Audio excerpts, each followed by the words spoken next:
Hi everyone, and welcome to another book look through / mini review.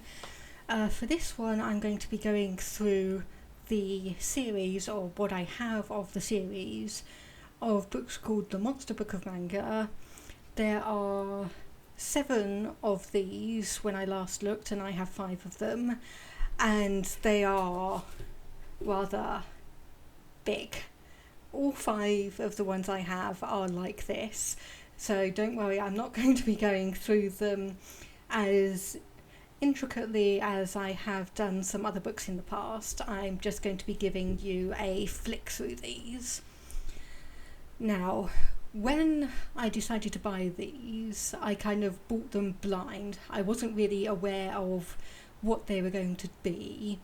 And so when I did get them, I looked through them and realised that these are probably best used as inspiration books rather than how to draw books, even though it does say draw like the experts, and I'll show you what I mean by that in a second.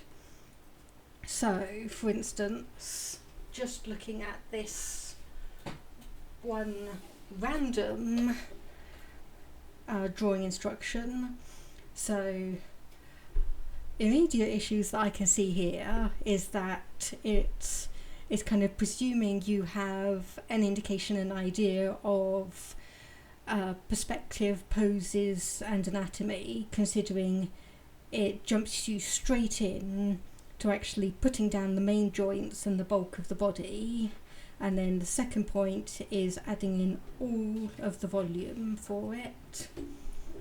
Third point adds in the anatomy. Fourth point, clothing, and I mean, even for me, the jump between the second point and the third point is pretty immense.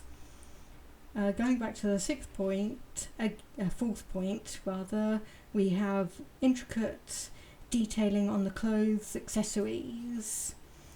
Then we get into ink and lighting, which again, I feel like you need to know how to use these aspects to really benefit from following along. And then step 6, we have the colouring, which, because of the groundwork that's actually done in the previous steps, isn't too much of a stretch for me, but still. So, shall we look at a second random example? Again, an idea of the pose you want to draw, the anatomy style that you want to do. Massive leap when it comes to putting in the detailing. Again, shading and colouring. And one more aspect, let's go for this one, which is rather more humanoid, as obviously you can see it's just an android drawing. So we have, going into the shapes, the volumes.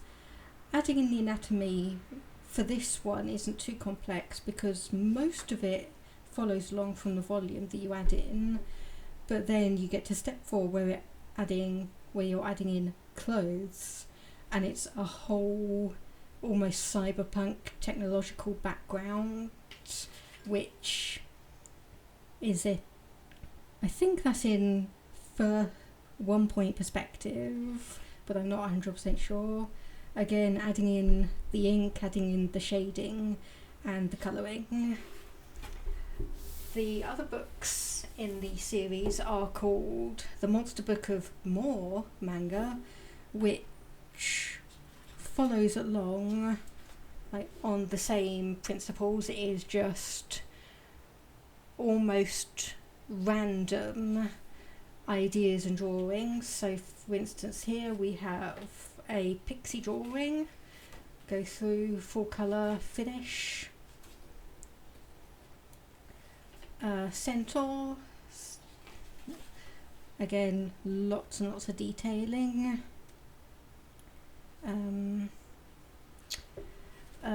cowboy, details,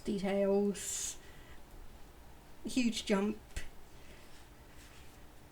and again just so much information, and I feel like if you were wanting to follow along with these, you either need to know all the separate parts individually, or there should be a load more steps for you to be able to follow along with. The third one in the series was Fairies and Magical Creatures, and despite being in Europe, I went ahead and paid the premium for the US cover, mainly because I just found it to be so much better. So just taking a quick look through this one. Right, Fairy Gardens.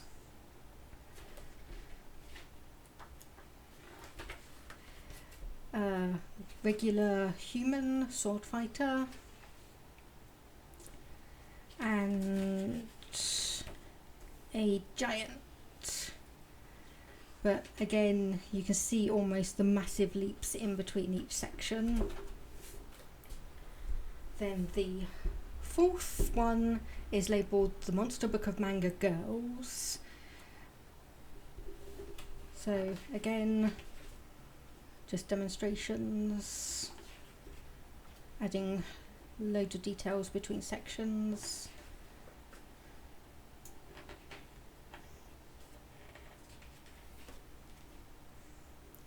But yeah, I would definitely recommend these as something to use as inspiration for ideas on potentially what you can decide to design and draw.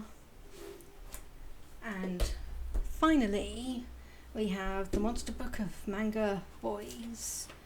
Now, the other two that I don't have are steampunk and gothic, and for me personally, neither of the aspects that those books showed was really something that interested me, so again, I skipped those. But if it's something you're interested in and you're willing to use it for inspiration, then yeah, go to your library, see if you can find a copy, have a look and see if it gives you the inspiration you're looking for.